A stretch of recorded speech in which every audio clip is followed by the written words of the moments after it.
অংশীদারি কারবার। অংশীদারি কারবারের আজকে আমাদের 7 নম্বর ভিডিও এবং আজকে আমরা শর্ট ভিডিও নিয়ে আলোচনা করব।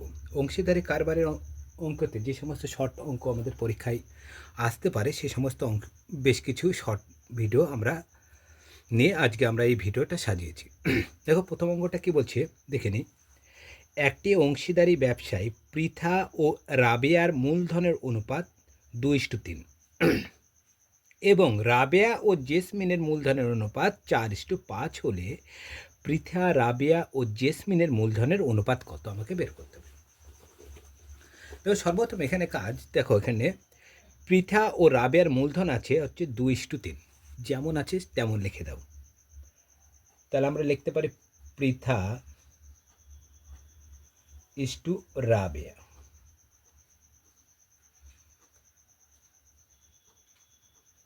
পৃথা ইস্টু রাবেয়া 2:3 প্রথম। তারপরে আবার দেখো আছে রাবেয়া ও জেসমিন, না রাবেয়া ইস্টু জেসমিন,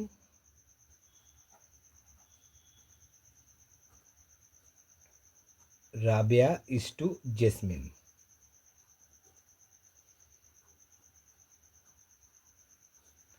আছে 4:5। লক্ষ্য করে এখানে তিনজনে আছে। দেখো উত্তরটা চেয়েছিলে পৃথা, রাবেয়া ও জেসমিনের মূলধনের অনুপাত কত। এখানে দেখো পৃথা একজন, রাবেয়া একজন, জেসমিন একজন, তিনজন আছে। কিন্তু এখানে ভালো করে লক্ষ্য করে রাবেয়ার অনুপাতটা দু জায়গায় আছে। তাহলে যখন লক্ষ্য করব যে যেই অনুপাত, দেখো এখানটায় পৃথা ইস্টু রাবেয়ার বেলায় 2টা পৃথা, 3টা হলো রাবেয়া। রাবেয়া ইস্টু জেসমিনের সময় 4টা রাবেয়া আর 5টা হলো জেসমিন। তাহলে অনুপাত থেকে, এই অনুপাত থেকে আমরা পৃথা, রাবেয়া ও জেসমিনের মূলধন অনুপাত কীভাবে নির্ণয় করব। এই অনুপাতগুলো খুব সহজ নিয়মে করবে। যেরকমভাবে দেখো, দেখো রাবেয়া আছে দু জায়গাতে, তাই না। প্রথমে এখানে একটা রাবেয়া আছে, এইখানেও এক জায়গায় রাবেয়া আছে। দুই জায়গা থেকেই রাবেয়ার অনুপাতটা বের করতে হবে। দেখো প্রথম ক্ষেত্রে রাবেয়া আছে 2 নম্বরের জায়গায়, প্রথম ক্ষেত্রে 3টা হলো রাবেয়া, দ্বিতীয় ক্ষেত্রে রাবেয়া হলো 4। যখন এরম অনুপাত লক্ষ্য করব তখন 2 নম্বর যে অনুপাতটা দিয়ে আছে এবং সেখানে যেটা রাবেয়ার আছে সেই অনুপাতটা, যেহেতু রাবেয়া রাবেয়া মিলছে, যেটা মিলবে, যার নামটা মিলবে সেই নামটার হচ্ছে অনুপাত দুটোর ক্ষেত্রেই নেব।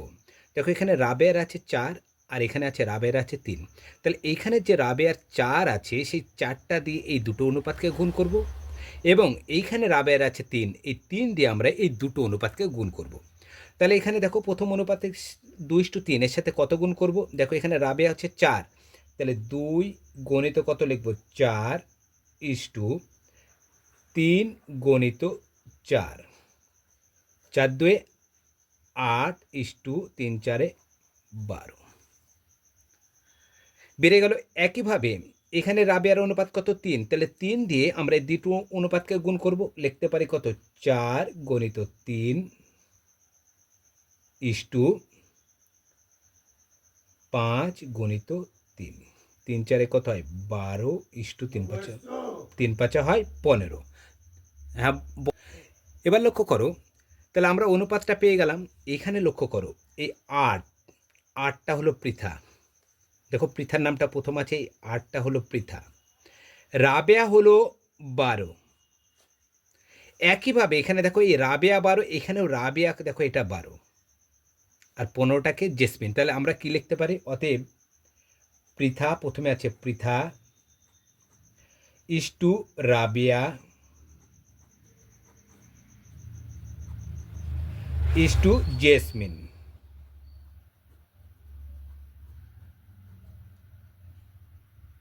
তাহলে লক্ষ্য করে এখানে পৃথা, পৃথা কত 8, তাহলে 8 লিখে দাও ইস্টু রাবেয়া, রাবেয়া কত এখানে 12, দেখো এখানে 12 এটাও 12, তার মানে রাবেয়া হচ্ছে 12 হবে এখানে 12 ইস্টু জেসমিন, জেসমিন কোনটা 15। তাহলে উত্তর আসছে Pritha is to Rabeya is to jasmine 8:12:15। দেখো অপশান কোথায় আছে 8:12:15, অপশান এ নম্বরে।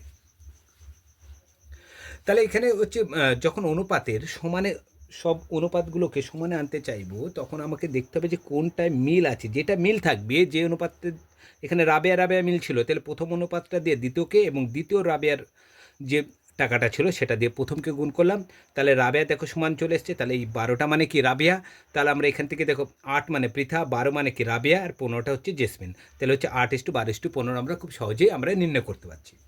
পরের অঙ্কটা লক্ষ্য করো, ফতেমা, শ্রেয়া এবং স্মিতা তিনজনে মোট 6,000 টাকা দিয়ে একটি ব্যবসা শুরু করলো। দেখো তিনজনে টাকা দিয়েছে, একটা ফতেমা টাকা দিল, একটা শ্রেয়া দিল, একটা স্মিতা দিল, তিনজনে মোট টাকা দিয়েছে কত, দেখো এখানে 6,000 টাকা। মোট টাকা 6,000। এবং 1 বছর পর ফতেমা, শ্রেয়া ও স্মিতা 50 টাকা, 100 টাকা ও 150 টাকা করে লাভ্যাংশ হিসেবে পায়। এইখানে মনে রাখবে লাভ্যাংশ হিসেবে পায় মানে এটা কিন্তু অনুপাতে ভাগ করে পেয়েছে, এটা মনে রাখবে সবসময়। যেই টাকাটা পাক না, তাহলে লাভ্যাংশ হিসাবে 50 টাকা পেয়ে কে পেলো, প্রথমে নাম হচ্ছে ফতেমা। 100 টাকা পেলো কে, শ্রেয়া। 150 টাকা পেলো কে, লভ্যাংশ হিসেবে পেলো হচ্ছে স্মিতা। তাহলে আমাকে উত্তরটা চেয়েছে, তবে স্মিতা ওই ব্যবসায় কত টাকা নির্ণয় করবে। যখন এরম থাকবে, প্রথমে আমরা করব মূলধনের অনুপাতটা আগে বের করে নেব তিনজনের। সর্বপ্রথম কাজ মূলধন অনুপাত। তাহলে মূলধন কার কার বের করব,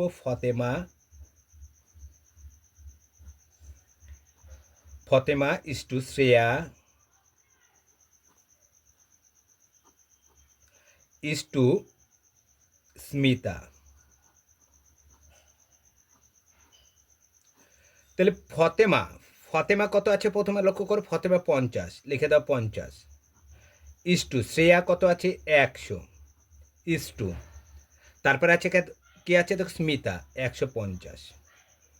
লক্ষ্য করো সবারই ক্ষেত্রে একটা করে শূন্য যদি বাদ দিয়ে দিই, তাহলে 5:10 পড়ে থাকছে কত, 15। সবাইকে দেখো 5 দ্বারা বিভাজ্য হচ্ছে, 5 একে 5, 5 2 10, 3 5 কত 15। তাহলে কি বললাম, যে টাকাটা পেলো লভ্যাংশ হিসেবে সর্বপ্রথম কাজ হলো তার অনুপাতটা বের করা, এবং অনুপাতের যোগটা কিন্তু মনে মনে করে নিতে পারো, আবার তুমি লাইনে লিখতে পারো। ওরা আমি লাইনটা করে রাখছি তোমাদের বোঝানোর জন্য, তুমি পরীক্ষার এটা না লিখলেও হবে শর্ট প্রশ্নের ক্ষেত্রে। অনুপাতের যোগফল, তাহলে অনুপাতটা কি আসছে দেখো, 1+2+3 সমান কত, 6। এবার আমাকে লক্ষ্য করতে হবে, দেখো টোটালে ছিল 6,000 টাকা। 6,000 টাকা পর ব্যবসায় লাগানোর পর যে টাকাটা লাভ হয়েছিল, তারা যখন ভাগ করে নিল, তারা ভাগ করেছে দেখো 1:2:3 অনুপাতে কিন্তু টাকাটা ভাগ করেছিল।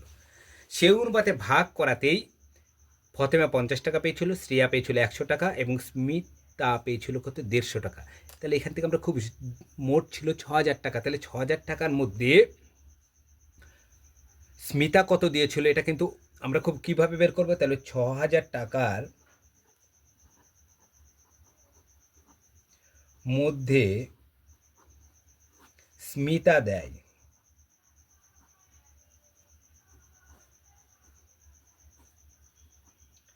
মোট কত আছে, 6,000, গণিত স্মিতার অংশ। স্মিতা কোন অংশ, স্মিতা এখানে দেখো 3 নম্বর আছে। তাহলে অংশ হিসেবে বের করার সময় কি বলেছিলাম, যার মান বলবে সেটা বলবে উপরে, স্মিতার মান চাইছে, তাহলে স্মিতারটা উপরে, বাই অনুপাতের যোগফল। অনুপাতের যোগফল কত, 6।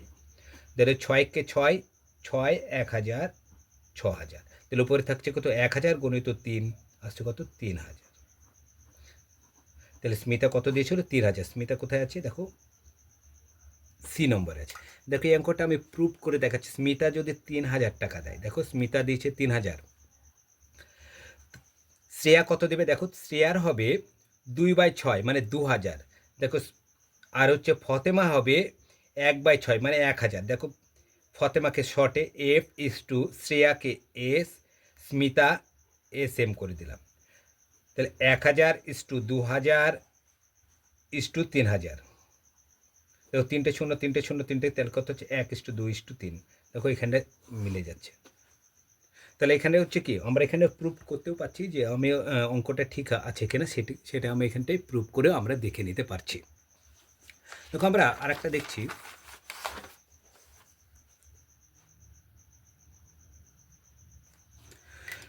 শুভেন্দু, নৌশাদ যথাক্রমে 1,500 টাকা এবং 1,000 টাকা দিয়ে একটি ব্যবসা শুরু করলো। শুভেন্দু এবং নৌশাদের টাকার পরিমাণ কত, 1,500 এবং 1,000 টাকা। এক বছর পর ৭৫ টাকা লোকসান হলো, তবে শুভেন্দুর লোকসানের পরিমাণ কত? দেখো, লাভ চাক বা লোকসান চাক নিয়মটা একই হবে। লাভের ক্ষেত্রে কি করতাম, যদি এখানে লাভ বলতো তাহলে কি করতাম, ৭৫ টাকার মধ্যে হচ্ছে শুভেন্দুর অংশ দিয়ে গুণ করে দিলে আমরা শুভেন্দুর অংশ পেয়ে যেতাম। নৌসাদের ক্ষেত্রে একইভাবে। আর এখানে লস হয়েছে, ব্যাপারটা সে একই। লাভের ক্ষেত্রে নিবে আর ক্ষতির পক্ষে কি ক্ষতিপূরণ দিবে। তাহলে আগে সর্বপ্রথম কাজ অনুপাতটা বের করতে, কার কার, শুভেন্দু ও নৌসাদ। তাহলে লিখতে হবে শুভেন্দু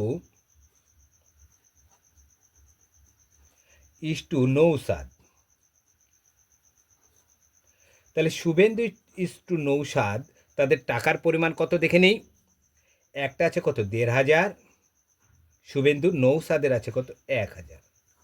দুটো শূন্য বাদ, তাহলে পড়ে থাকছে কত, 15:10। দুটোকে 5 দ্বারা বিভাজ্য হচ্ছে, 3×5 15, 5×2 10। দেখো, আমাকে বলেছে শুধু শুভেন্দুর ক্ষতির পরিমাণ।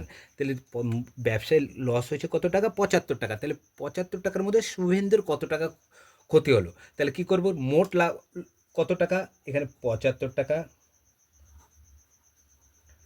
৭৫ টাকার মধ্যে শুভেন্দুর ক্ষতির পরিমাণ কি আছে, শুভেন্দুর ক্ষতির পরিমাণ। তাহলে মোট লস কত হয়েছে, ৭৫। শুভেন্দুর ক্ষতি, তাহলে শুভেন্দু এখানটায় কোথায় দেখতে হবে, ৩। লিখে দাও ৩ বাই অনুপাতের যোগফল। অনুপাতের যোগফল কত, ৫। ৩ আর ২ যোগ করলে কত, ৫। তাহলে ৫ একে ৫, ৫ ১৫ ৭৫। তাহলে ৩ ১৫ কত টাকা, ৪৫ টাকা। শুভেন্দুর লসের পরিমাণ আসছে কত, ৪৫ টাকা। আছে কোথায়, অপশান এ নম্বরে অপশানটা আছে। তাহলে দেখো, অংশীদারি কারবারের ক্ষেত্রে যখন লাভ বা ক্ষতি যাই হোক না কেন, আমরা আগে অনুপাতটা বের করে নেব। যদি লাভ থাকতো সেই একইভাবে বের করব, এবং ক্ষতির ক্ষেত্রেও সেই একইভাবে আমরা যেই টাকাটা বলবে সেই টাকাটা ইন্টু যার টাকা বলবে তার অংশ দিয়ে আমরা গুণ করে দেবো, তাহলে হয়ে যাবে। দেখো, এখানে শুভেন্দুর টাকা বলছে, শুভেন্দুর ৩ আর অনুপাতের যোগফল ৫। তাহলে ৩ ১৫ কত হচ্ছে, ৪৫ টাকা ক্ষতি হচ্ছে। তার মানে হচ্ছে নৌসাদের ক্ষতি হবে কত, নৌসাদের হবে তাহলে ৭৫ - ৪৫, যেটা হচ্ছে কত হচ্ছে, ৩০ টাকা। তাহলে ৩০ টাকা হবে শুভেন্দুর ক্ষতি। এখানে শুভেন্দুরটা সরি, নৌসাদের ক্ষতি। আমাকে শুধু শুভেন্দুর চেয়েছে, শুধু আমরা শুভেন্দুর বের করলাম। তো আরেকটা, আমাদের ২ নম্বরের প্রশ্নটা আমরা কীভাবে করতে পারি শর্টে, খুব ইম্পর্টেন্ট অঙ্কটা, ভালোভাবে দেখে নেও। একটি অংশীদারি ব্যবসায় ৩ জন বন্ধুর মূলধনের অনুপাত ৩:৮:৫। দেখো, ৩ জনের মূলধন অনুপাত বলে দিয়েছে। এবং প্রথম ব্যক্তির লাভ তৃতীয় ব্যক্তির লাভ থেকে ৬০ টাকা কম হলে ব্যবসায় মোট কত লাভ হচ্ছে। এখানে লাভটা দেওয়াই না যে কত টাকা লাভ হয়েছিল, তাই না। সর্বপ্রথম কাজ, আগে আমরা লাভটা দেখে নিই, তারপরে আমরা একে একে আগাবো। তাহলে লাভ, তাহলে ধরি ব্যবসায়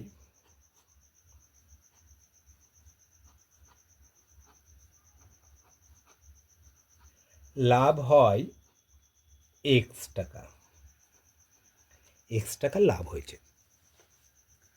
তাহলে এক্স টাকার মধ্যে এখানে দেখো, এখানে কিন্তু আমার ৩ জন বন্ধুর বের করার দরকার নেই। এখানে দেখো, প্রথম ব্যক্তিরটা বের করতে হবে, তৃতীয় ব্যক্তিরটা বের করতে হবে, তাহলে কিন্তু হয়ে যাবে অঙ্কটা।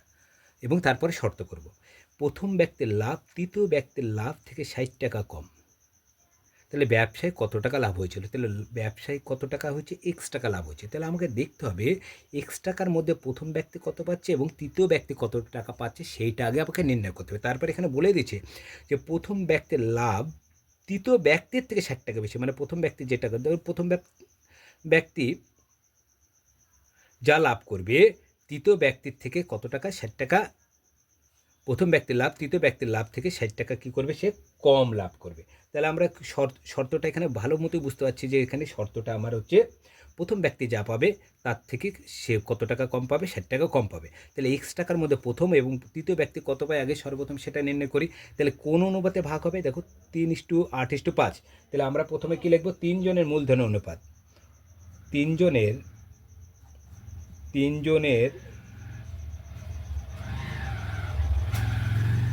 মূলধনের অনুপাত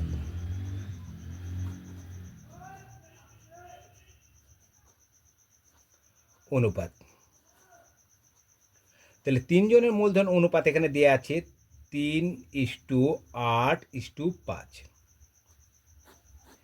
তাহলে এখানে দেখো 3টা হলো প্রথম, 8 হলো দ্বিতীয়, 5 হলো তৃতীয় ব্যক্তি। তাহলে আমার বের করব এক্স টাকার মধ্যে প্রথম ব্যক্তি আর তৃতীয় ব্যক্তি। তাহলে মোট টাকা কত? এক্স টাকা লাভ হচ্ছে। তাহলে এক্স টাকার মধ্যে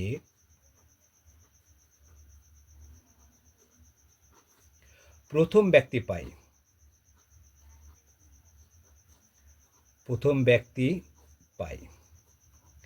তাহলে মোট লাভ কত? এক্স, এক্স লিখে দাও, গণিত প্রথম ব্যক্তির, প্রথম এক্স টাকার মধ্যে প্রথম ব্যক্তি পাই। তাহলে তাহলে কী করে বের করতে? মোট টাকা কত? এক্স টাকা লাভ হচ্ছে, এক্স গুণিত তার সাথে কত গুণ করতে হবে? প্রথম ব্যক্তির অংশ, প্রথম ব্যক্তি কোনটা? 3 লিখে দাও, বাই অনুপাতের যোগফল। অনুপাতের যোগফল কত হচ্ছে? দেখো 8 5 13 আর 3 কত?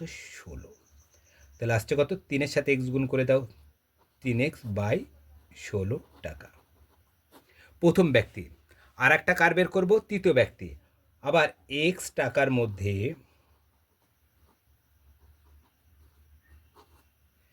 তৃতীয় ব্যক্তি পাই।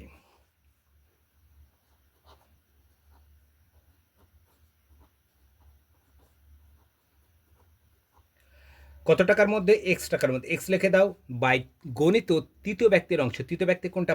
5 লিখে দাও, বাই অনুপাতের যোগফল। অনুপাতের যোগফল কত? 16। তাহলে 5-এর সাথে এক্স গুণ করলে 5x বাই 16 টাকা। এবার দেখো শর্তটা কি বলছি। প্রথম ব্যক্তির লাভ তৃতীয় ব্যক্তির লাভের থেকে কত টাকা বেশি? 60 টাকা, 60 টাকা কি কম? তাহলে তৃতীয় ব্যক্তির লাভের থেকে কম, তৃতীয় ব্যক্তির লাভের থেকে কার কম? প্রথম ব্যক্তির। তৃতীয় ব্যক্তির লাভ কত? তৃতীয় ব্যক্তির লাভ দেখো 5x বাই 16। কম, কম মানে কি? বিয়োগ। কার কম? প্রথম ব্যক্তির, বিয়োগ প্রথম ব্যক্তির লাভ। ক টাকা কম? 60 টাকা সমান 60। এখান থেকে তাহলে দেখো ভগ্নাংশের কি আছে এখানে? বিয়োগ 16 লসগু হবে। 16কে 16 দিয়ে ভাগ করলে 1 হয়, 1-এর সাথে 5x গুণ করলে 5x। 16কে 16 দিয়ে ভাগ করো, 1 হয়, 1-এর সাথে 3x গুণ করলে 3x সমান 60।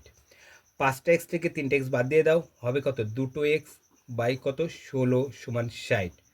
মান বের করবো কার? x এর মান। তাহলে কোনো x এর গুণটা আগে করবো। তাহলে 2x সমান 60 গণিত কত? 16, বা x সমান কত হবে? 60 গণিত 16 বাই 2,